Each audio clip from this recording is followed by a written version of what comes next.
Sabe, irmãos, nós temos dito aqui, essa conferência é uma conferência profética. E numa conferência profética, Deus quer levantar um povo profético, amém? Aleluia por isso. E um povo profético precisa ter olhos espirituais, olhos proféticos. O pastor Reinhard tem ensinado aqui, e eu quero reforçar esse ensino, que muitas vezes a nossa vida na verdade, ela pode ser, nós podemos dizer que é 10% do que nos acontece e 90% de como nós reagimos ao que nos acontece. Não é o exterior que vai determinar quem você é, não é o exterior que vai determinar onde você vai chegar. O que vai determinar isso é a sua atitude, são os seus olhos. Por isso nós precisamos ter os óculos certos diante da vida. Nós precisamos olhar a vida, olhar as circunstâncias com a ótica certa. Se nós realmente queremos seguir a Deus, se nós realmente queremos responder ao Senhor, você precisa ter olhos para enxergar o Senhor, amém? Olhos para ver o Senhor, não é? Porque, principalmente quando nós temos olhos espirituais, nós não vamos falhar em discernir 3 coisas muito importantes na nossa vida. Diga comigo: a ação de Deus, a ação do diabo e a ação do homem. Então a importância de nós termos olhos espirituais é principalmente discernir essas 3 ações completamente distintas. Porque às vezes, naturalmente falando, elas podem até se parecer. Às vezes nós queremos ter um julgamento muito simplista das circunstâncias. E às vezes nós temos a tendência de pensar o seguinte: qualquer tipo de tribulação, ou qualquer tipo de prova, qualquer tipo de dificuldade, isso é resistência do diabo. E qualquer tipo de bênção, entre aspas, qualquer tipo de vitória, você acha, foi Deus que me abençoou isso aqui, foi Deus que me deu. E nós simplesmente fazemos essa regra, mas nem sempre as coisas são tão exatas assim. Você sabe, por exemplo, que o diabo, ele pode prosperar alguém? O diabo, ele pode dar dinheiro para uma pessoa para afastá-la do propósito de Deus. O diabo, ele pode usar essa estratégia. E da mesma maneira, o contrário também pode acontecer. Deus também pode permitir, Deus mesmo pode tocar nas suas finanças para que você se submeta ao tratamento de Deus. Olha só, nós não podemos falhar em discernir esses 3 níveis de ações na nossa vida, porque de acordo com quem está agindo na nossa vida, nós temos que ter uma determinada resposta. Se é o diabo que está agindo na nossa vida, nós já aprendemos lá em Tiago 4,7, que é o que nós devemos fazer? Nós devemos nos submeter a Deus e resistir ao diabo, e ele vai fugir de nós, amém?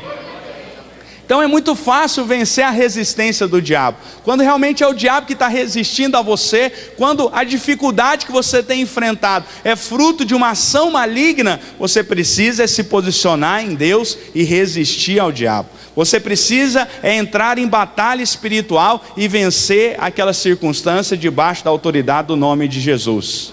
Mas e quando, às vezes, a situação que nós estamos passando, ela na verdade é uma ação de Deus na nossa vida?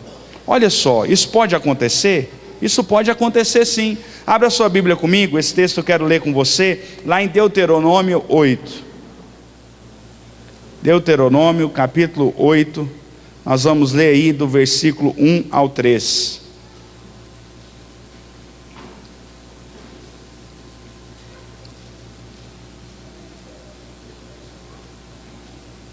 Deuteronômio 8, do 1 ao 3. Todos os mandamentos que hoje vos ordeno, guardareis para os cumprir, para que vivais e vos multipliqueis, e entreis e possuais a terra que o Senhor jurou a vossos pais. E te lembrarás de todo o caminho pelo qual o Senhor teu Deus te guiou no deserto estes 40 anos. Preste atenção. Pelo qual o Senhor, diga comigo, o Senhor teu Deus te guiou, amém? Olha só, no deserto estes 40 anos, para te humilhar, para te provar, para saber o que estava no teu coração, se guardarias os seus mandamentos ou não. E te humilhou, e te deixou ter fome, e te sustentou com maná, que tu não conheceste, nem teus pais o conheceram, para te dar a entender que o homem não viverá só de pão, mas de tudo que sai da boca do Senhor viverá o homem. Aleluia. Então o que diz aqui em Deuteronômio? Que foi o Senhor que levou o seu povo para o deserto, que foi o Senhor que os humilhou, que foi o Senhor que os provou. E qual que era a finalidade de Deus com tudo isso? Para que Deus pudesse saber o que estava no coração deles. Então às vezes, querido, a circunstância que nós estamos passando é permissão de Deus, é tratamento de Deus, às vezes ela é até mesmo disciplina de Deus.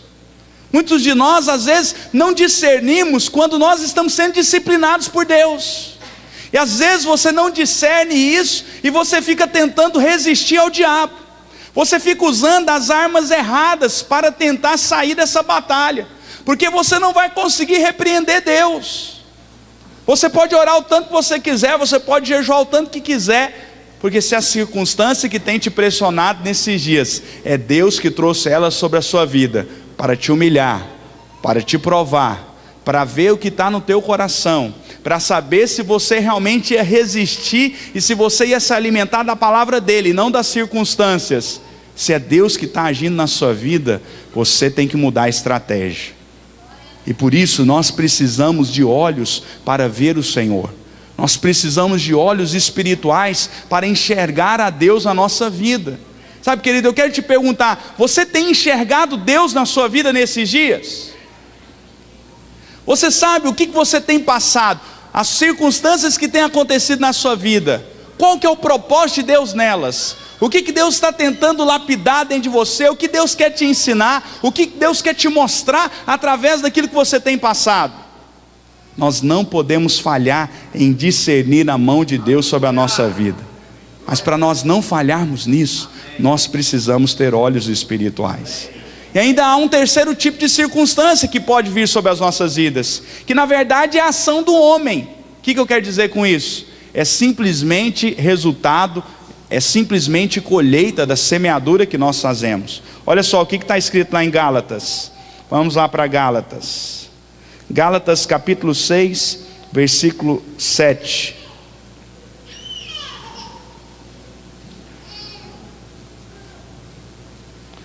Não vos enganeis, de Deus não se zomba, porque tudo que o homem semear, isso também ceifará. Porque o que semeia na sua carne, da carne ceifará corrupção, mas o que semeia no Espírito, do Espírito ceifará a vida eterna. E não nos cansemos de fazer o bem, porque a seu tempo ceifaremos, se não houvermos desfalecido. Então, querido, a outra coisa que você tem que discernir e enxergar é se o que você está passando não é simplesmente resultado de colheita daquilo que você semeou. Daquilo que você semeou. Então às vezes uma pessoa, ela age de maneira irresponsável na sua vida financeira, ela pega lá não sei quantos cartões de crédito e sai gastando, e aí ela gasta, e quando ela passa lá o cartão e ela renova o guarda-roupa, aí ela chega em casa e ainda dá o testemunho: olha só aqui que Deus me deu, aleluia, Deus é bom, aleluia. Mas aí quando a fatura chega, aí ela repreende o diabo, fala: que é isso? Coisa maligna, chegou aqui em casa, né? Essa carta do inferno, né? Não é, você veja, isso não tem nada a ver com Deus, isso não tem nada a ver com o diabo. Isso é simplesmente colheita, semeadura e colheita, amém?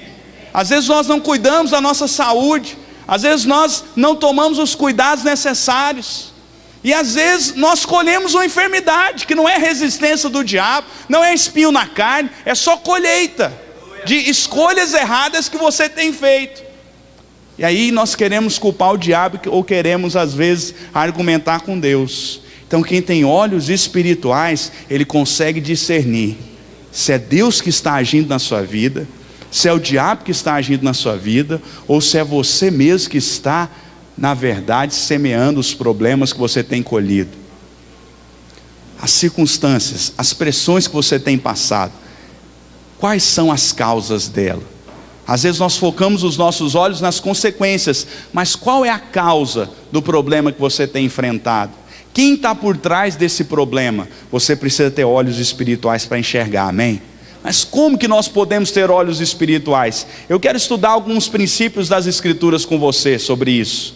Primeiramente, nós temos olhos espirituais sendo livres das amarras da visão natural. Vai lá comigo em 2 Reis, capítulo 6. Esse episódio é um episódio tremendo da palavra de Deus. 2 Reis, capítulo 6, vamos ler do 12 em diante.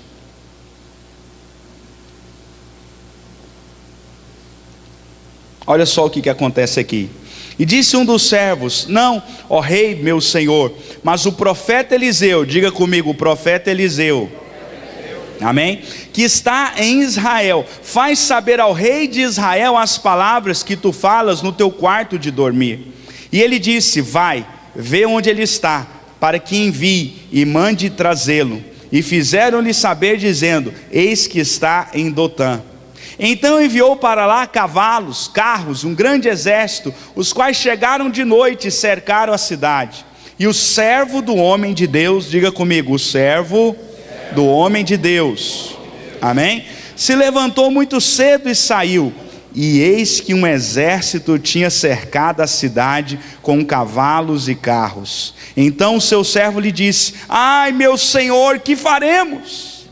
E ele disse: não temas, porque mais são os que estão conosco do que os que estão com eles. Aleluia, aleluia. E orou Eliseu e disse: Senhor, peço-te que lhe abras os olhos para que veja.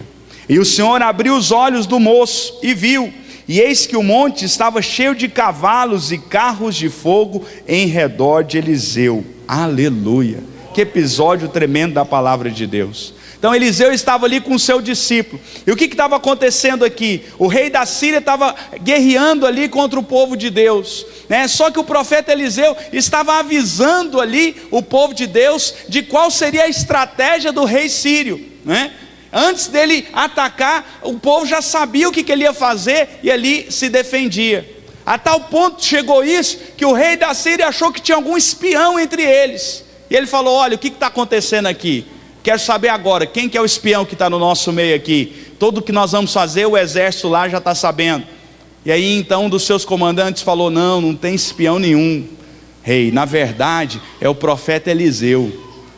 Tudo que o Senhor pensa em fazer, o profeta já tem ali a palavra de conhecimento, ele está prevenindo ali o povo de Deus, aleluia, né? E aí o rei ficou furioso e falou: vamos pegar esse profeta agora, ele vai ver o que é bom para tosse, como diz o outro, né? E aí então eles vão até a cidade de Dotã, eles cercam ali a casa onde o profeta estava com o seu discípulo, e o discípulo ele acorda de manhã, lava o rosto, sai lá fora, como um dia outro, como outro qualquer. Quando ele abre a porta, tinha um exército cercando a casa, pronto para acabar com eles. Ele desespera, começa a confessar os pecados por ele e pelos seus antepassados, e já fala logo: acabou Eliseu, agora estamos enrolados, acabou. Aí o profeta dá uma espreguiçada ali na cadeira, fala: não filho, fica tranquilo, está tudo sob controle, está tudo sob controle. E aí ele chega até o seu discípulo, e ele põe a mão nos olhos dele, e ele fala: Senhor, abre os olhos dele para que ele possa te ver. Oh, aleluia. Nós precisamos de olhos para ver o Senhor. Sabe por que você fica tão desesperado no meio das circunstâncias? É porque você não está enxergando a mão de Deus, é porque você não está enxergando o Senhor, é porque você está amarrado pela sua visão natural. Mas sabe qual que é o problema? Muitas vezes os nossos olhos naturais nos atrapalham a crer. Muitas vezes a nossa visão natural, ela é uma grande cilada para nós. Nós precisamos abrir mão da nossa visão natural para nós termos uma visão espiritual. Foi isso que aconteceu aqui com o discípulo de Eliseu. Sabe, querido, muitas vezes os nossos olhos, eles acabam sendo traidores da nossa fé. Sempre através dos olhos o maligno ele quer nos pegar, nos prender. Foi assim desde a queda. Lá em Gênesis, na queda, o que a palavra de Deus diz? Que Eva viu a árvore. A árvore era agradável aos olhos, agradável aos olhos. Então os nossos olhos naturais, muitas vezes eles nos impedem a crer. Quando eu morava em Curitiba, eu passava praticamente todos os dias na frente de uma associação de cegos. E então sempre tinham cegos chegando e saindo ali daquele prédio, daquela associação. E eu ficava impressionado como que os cegos eles saíam e iam embora sozinhos na rua, com aquela bengalinha deles, né, batendo a bengala ali e iam embora, né? Sabe? E às vezes muitos, eles moravam sozinhos, trabalhavam em empresas, tinham uma vida praticamente normal. Por quê? Porque eles aprenderam a desenvolver os outros sentidos para suprir a falta da sua visão natural. Sabe, querido, muitas vezes nós não temos discernimento espiritual. Muitas vezes nós falhamos em usar os nossos sentidos espirituais, porque nós estamos amarrados por aquilo que os nossos olhos estão vendo. Você não pode deixar a sua visão natural amarrar a sua fé, amarrar os seus olhos espirituais. Nós precisamos de olhos espirituais para ver o Senhor, amém? Quero perguntar para você nessa tarde, você tem visto o Senhor na sua vida? Onde que Deus está na sua vida? Onde que Deus está agindo na sua vida? Onde que Deus está operando na sua vida nesses dias? Você precisa ver o Senhor, você precisa ter olhos para ver o Senhor. Isso é muito importante, mas para ver o Senhor, primeiramente, nós temos que ser livres da visão natural. Em segundo lugar, nós temos que aprender a olhar pela ótica da fé. Vai lá para Romanos capítulo 8. Romanos capítulo 8.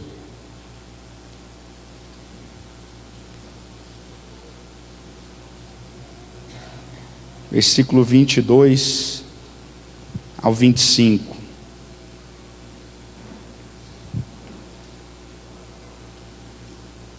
Diz o seguinte: porque sabemos que toda a criação geme e está juntamente com dores de parto até agora. E não só ela, mas nós mesmos, que temos as primícias do Espírito, também gememos em nós mesmos, esperando a adoção, a saber, a redenção do nosso corpo. Porque em esperança fomos salvos. Ora, a esperança que se vê não é esperança, porque o que alguém vê, como o espera? Diga comigo isso, porque o que alguém vê, como o espera, amém? Mas se esperamos o que não vemos, com paciência o esperamos. Esse princípio aqui muito mais vale para a fé. Lá em Hebreus 11:1 diz o quê? Que a fé é a certeza das coisas que se esperam, a convicção de fatos que se não veem. Convicção. O que é convicção? Convicção é uma certeza irresoluta, é uma certeza inabalável. Do que você tem uma convicção plena na sua vida? Do que você tem uma convicção plena? Por exemplo, o pastor Emival está aqui, eu tenho certeza que ele tem convicção plena que ele é homem, aleluia, glória a Deus, né? Então ele acorda de manhã, ele olha no espelho, ele não fica em crise. Ah, rapaz, vou deixar essa barba para mim ter certeza, viu? Não, ele não fica em crise pensando, ah, será que eu sou mulher ou sou homem? Não, ele tem convicção plena, amém? Ele não tem nenhuma sombra de dúvida disso. Isso é convicção. A Bíblia diz que nós temos que ter convicção de fatos que se não veem. Mas sabe qual que é o nosso problema? Nós queremos ter a fé que eu chamo da fé da luz do final do túnel. Já viu aquela história? Ah, não, mas eu estou vendo uma luz no final do túnel. Nós queremos ter essa fé. Essa fé é a fé de Tomé. Não, se eu colocar a mão, se eu ver, eu vou acreditar. Mas não é a fé que Deus deseja que nós tenhamos. A fé que Deus deseja que nós tenhamos é a fé para crer naquilo que os nossos olhos não estão vendo. Porque se você está vendo alguma coisa, você não precisa mais ter fé. Você não precisa mais de fé, se você está vendo algo, né? Agora, se não tem nem luz no final do túnel, é mais ou menos como aquela situação. Você está com um familiar internado no hospital. Aí o médico fala, olha, o caso é grave, mas nós vamos fazer uma cirurgia e tal, tem um tratamento, tem uma esperança. Aí, ah, não, amém, Deus vai fazer, eu creio, Deus vai te usar, doutor, aleluia, né? Mas agora, se o médico chega com aquela cara de funerária e fala, olha, fizemos tudo que foi possível, Agora, só Deus. Só Deus! Ah, socorro! Aí o outro já sai para comprar o caixão, a mulher já veste preto, acabou. O desespero já começa. Por quê? Porque só Deus, acabou, nós estamos enrolados agora, né?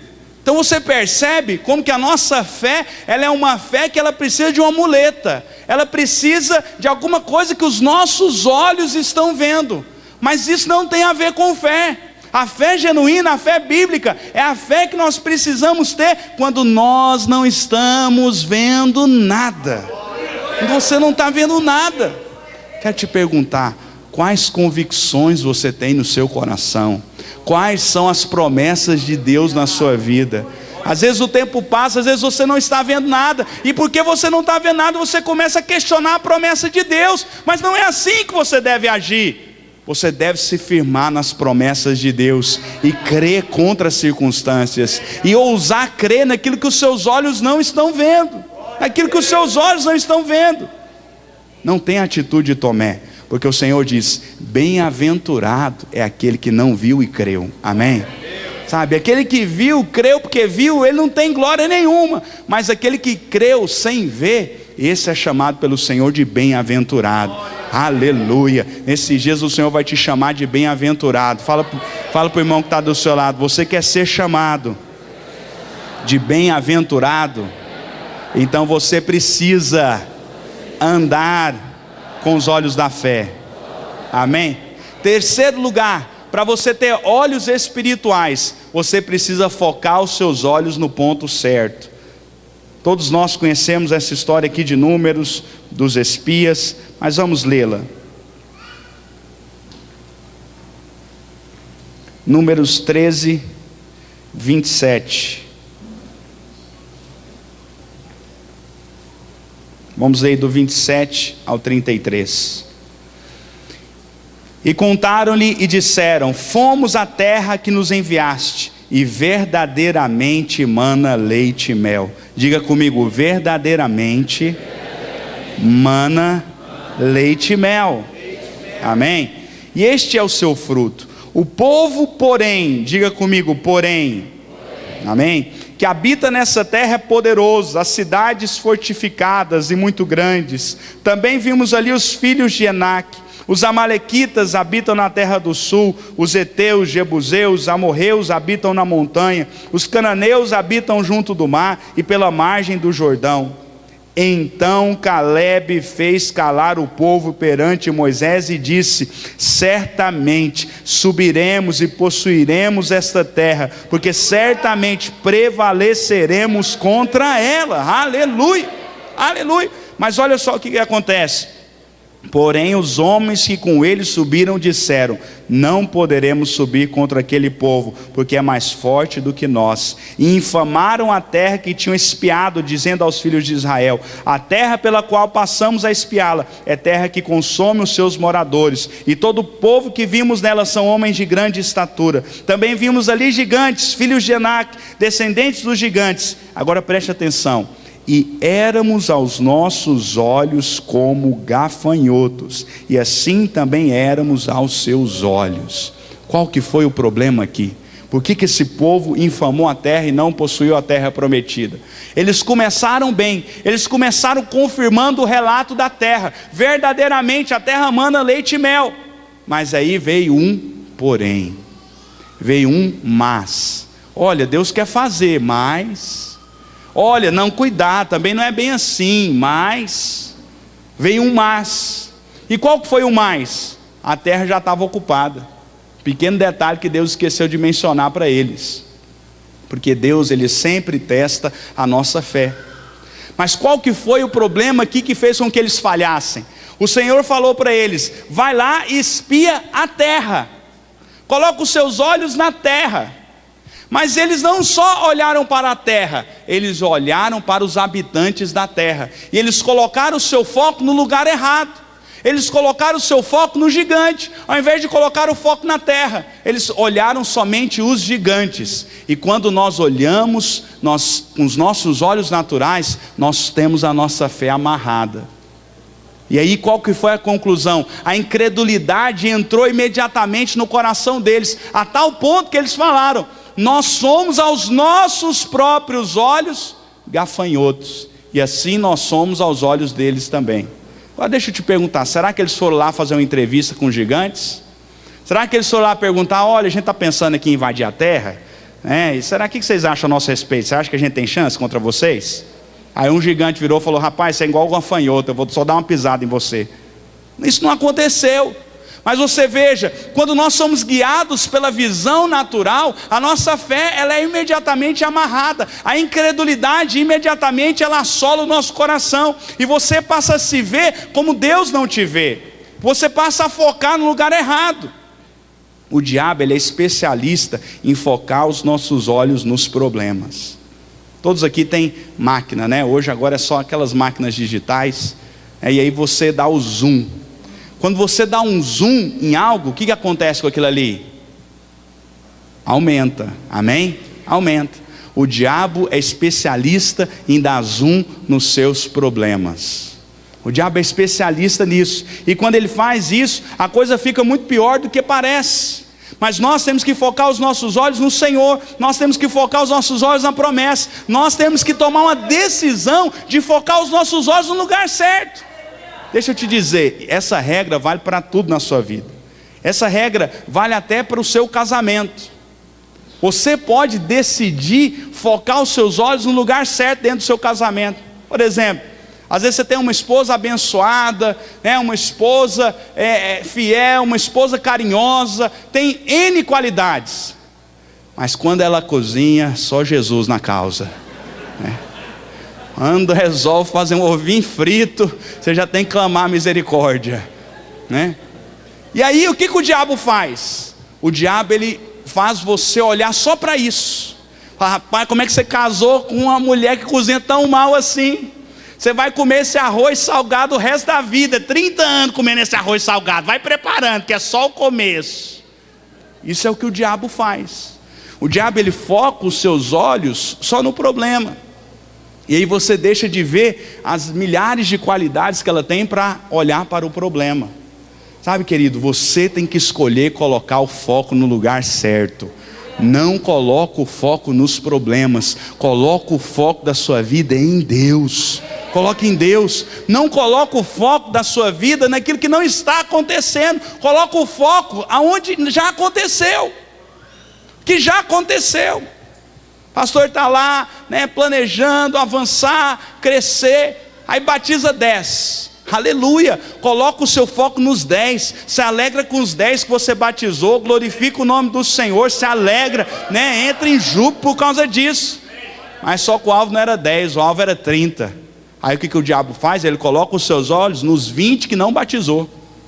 Nos 20, aí era 30, era para batizar 30, aí não batizou, nem alcançamos o alvo. E aí você fica mal, e você fica angustiado. Por quê? Porque você decidiu colocar os olhos no lugar errado. Coloca os seus olhos no lugar certo nesses dias. Coloca os seus olhos no Senhor, coloca os seus olhos na promessa de Deus. Decida focar os seus olhos na promessa de Deus. Quando nós focamos os nossos olhos no lugar errado, a consequência automática é que nós começamos a infamar a terra. Nós começamos a infamar a terra. Não infame a sua terra, amém? Não infame o seu casamento, não infame o seu emprego, não infame a sua cidade, porque quem infama a terra não conquista a terra. Infamar a terra é resultado de uma ótica natural, porque o lugar onde Deus nos colocou é sempre o melhor de Deus para nós, é sempre o melhor de Deus. Mas quando nós não temos olhos para ver dessa maneira, nós começamos a infamar a terra, nós começamos a murmurar contra a terra, nós começamos a praguejar contra Deus, e aí a incredulidade, o descontentamento, ele vai cada vez mais encher o seu coração, trazendo infelicidade para você, trazendo frustração para você. Não aceite o diabo fazer isso com você, não aceite o diabo controlar o foco dos seus olhos. Você precisa decidir aonde é que os seus olhos vão olhar, amém?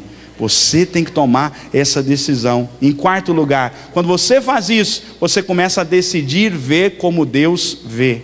Olha só o que diz lá em 1 Samuel 16. 1 Samuel, capítulo 16, versículo 7.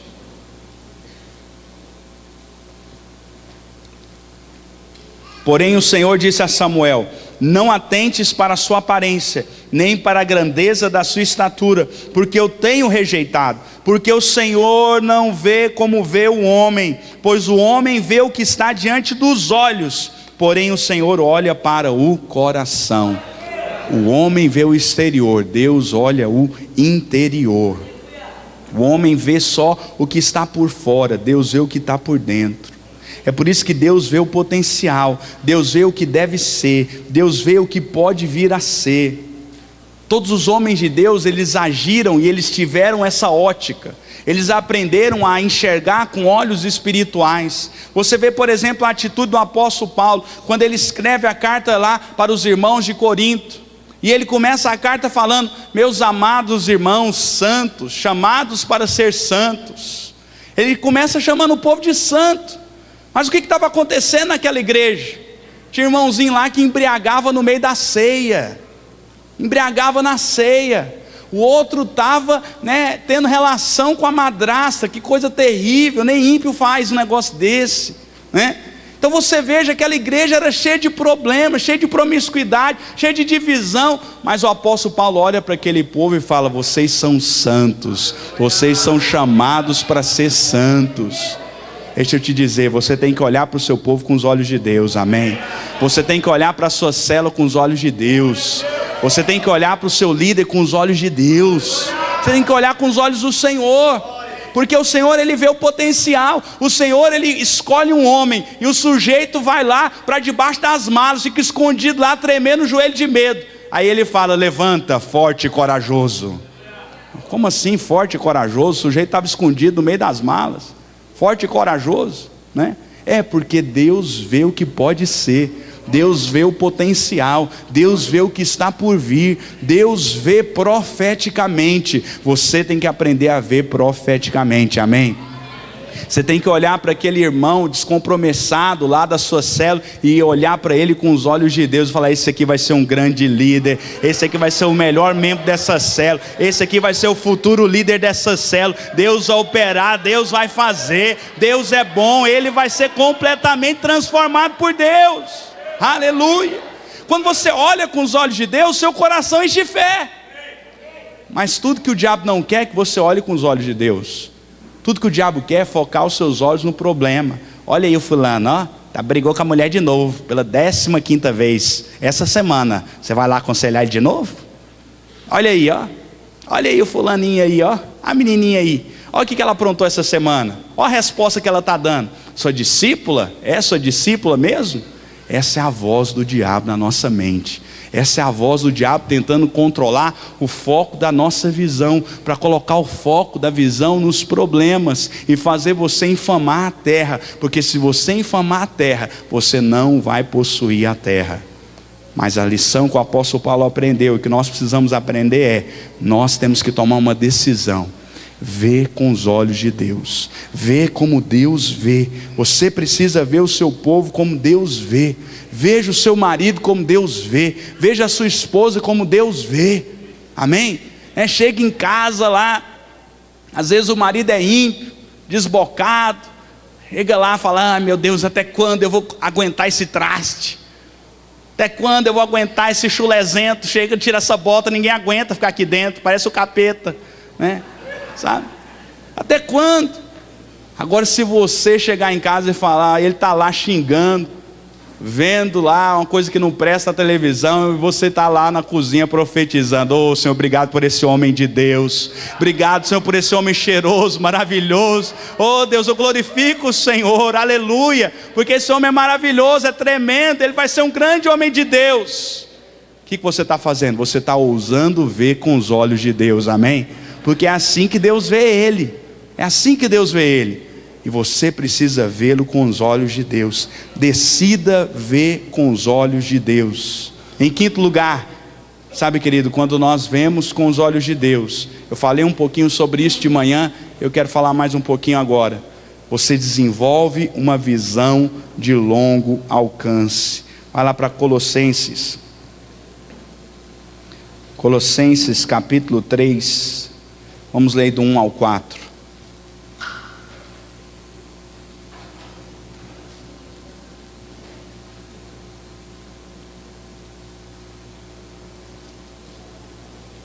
Portanto, se já ressuscitastes com Cristo, buscai as coisas que são de cima, onde Cristo está sentado à destra de Deus.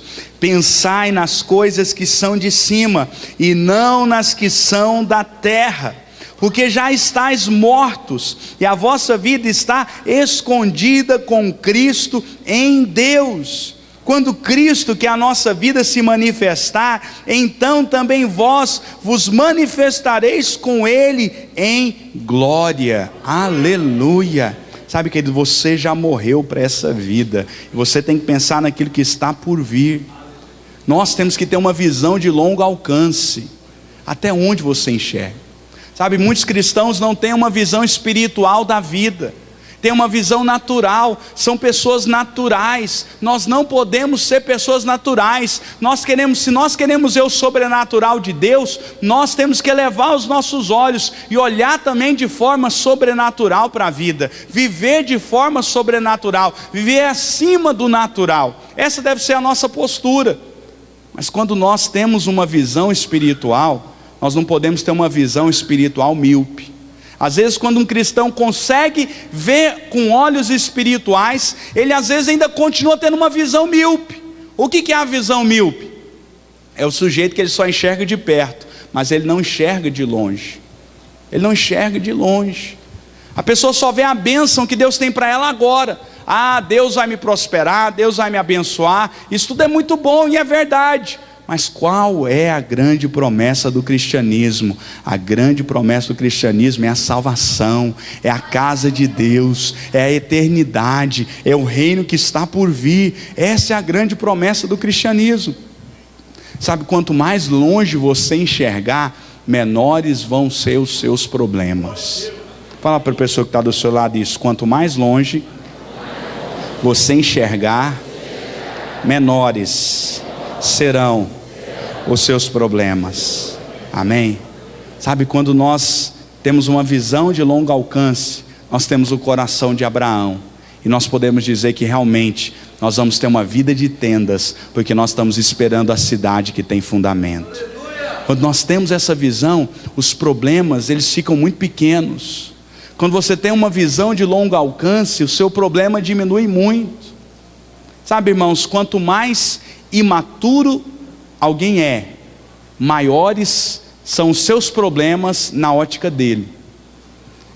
Teve algum tempo atrás, eu tenho 2 filhos, vocês devem ter visto eles por aqui, o Natan de 4 anos e a Elisa de 6 anos. Algum tempo atrás, a Elisa estava lá discutindo comigo, ela queria ver lá um desenho, e eu falei para ela: não, você não vai ver esse desenho, está na hora de você fazer a sua tarefa, você não vai ver televisão agora, vai para o seu quarto fazer a sua tarefa. E aí ela foi para o quarto resmungando, e aí bateu a porta do quarto lá, eu fui lá perto, aí ela estava chorando, e ela chorava, irmãos, dentro desse quarto. Falei: meu Deus, a menina vai morrer tanto chorar, Aí eu cheguei assim perto do quarto para ouvir o que ela estava falando, estava resmungando um negócio lá. Ela estava assim, de trás da porta: o que eu vou fazer da minha vida? O que eu vou fazer da minha vida? Você vê, somente porque ela não podia ver televisão uma tarde. Isso é normal, quando você tem 6 anos de idade. Quando tem 40 é problemático, Agora, veja, quanto mais imaturo você é, maiores são os seus problemas na sua cabeça. Sabe qual que é um outro problema de uma criança? Por que a criança às vezes ela briga tanto? É porque para a criança não tem amanhã. Eu me lembro, que foi feita uma pesquisa nos Estados Unidos, um teste, e eles chegaram para um grupo de crianças e eles falaram o seguinte: olha, eu tenho aqui um bombom para dar para você, e aí se eu der esse bombom para você, você pode comer ele agora, mas aí você vai comer somente um bombom. E eu tenho esse saco aqui com 100 bombons, e eu vou então também dar esse saco para vocês, mas só amanhã. Eu vou deixar um bombom aqui na mesa para cada um de vocês. Se você não comer esse bombom hoje, amanhã eu vou te entregar um saco com 100 bombons. Quantas crianças você acha que não comeu bombom? Tem uns que saem com bombom até no cabelo, né? Por quê? Porque para criança não tem amanhã. Criança tem que ser agora. Você vira para o seu filho de 4 anos e fala: papai, vamos brincar. Tá bom, meu filho, já vou, né? Aí ele passa 2 segundos, ele pergunta: é agora, papai? Viajar com o menino, eu vim de carro com eles. Quando sai lá de Ribeirão, andou 10 quilômetros, ele começa a perguntar: tá chegando, papai? Falei: não, meu filho, daqui a pouco, viu? Aí passa mais 10 quilômetros, e agora? Já está chegando? Menino, daqui a pouco, menino. Aí por fim eu falo: quando escurecer, não pergunta até escurecer, nós só vamos chegar à noite, né? Fala: à noite? Ah não, à noite não, vai demorar demais. 2 horas, né? Por quê? Porque menino é assim, menino é imaturo. Gente imatura não enxerga longe. Gente imatura só enxerga o que está aqui. E quando você só enxerga o que está aqui, às vezes os seus problemas ficam grandes demais. Ficam grandes demais. Mas se nesses dias você quer conhecer a verdadeira maturidade espiritual, você tem que pedir para Deus olhos espirituais, amém? Você tem que pedir para Deus uma visão de longo alcance, uma visão que toca a eternidade, que toca os céus, uma visão que toca o propósito eterno de Deus. Sabe, às vezes você está aqui nessa tarde e você tem infamado a sua vida. Às vezes você está aqui nessa tarde e você tem murmurado e praguejado contra Deus, e você tem superdimensionado os seus problemas. Isso tem acontecido porque você não tem olhos espirituais. Veja como Deus vê. Coloque o foco no lugar certo. Coloque o foco no Senhor. Veja o quadro completo. Enxergue com os olhos de Deus. Enxergue com os olhos da eternidade. E você vai lidar e vai responder de uma maneira muito melhor a Deus, amém? Sabe, querido, um tempo atrás passei por uma situação na minha vida pessoal muito difícil. E eu um dia estava então ali praguejando contra Deus, murmurando contra Deus, reclamando que a situação estava muito difícil, reclamando que eu estava com muitos problemas. Eu falava: não, Deus, eu não consigo, se mais um problema chegar, não vai dar. Aí o Espírito de Deus falou comigo: você nem tem problema, isso nem é problema, você está chamando isso de problema? E era uma questão financeira. Deus falou comigo: problema financeiro não é problema. Problema financeiro não é problema. Deus falou claramente isso comigo. Pensa um pouquinho, é problema? Dinheiro é problema. Falta de dinheiro é problema, irmãos. O que é falta de dinheiro? Não é nada. Não é nada. Para nós, nem um câncer terminal deve ser problema. Nem isso deve ser problema. Agora imagina se falta de dinheiro ou problema financeiro é problema. Mas quem é imaturo, quem não vê a longa distância, quem não tem os olhos de Deus, para ele qualquer coisa é um grande problema. Para ele qualquer coisa é algo que vai acabar com a vida dele, vai acabar com os dias dele. Sabe, nesses dias em que Deus quer levantar um povo profético nesse lugar, amém?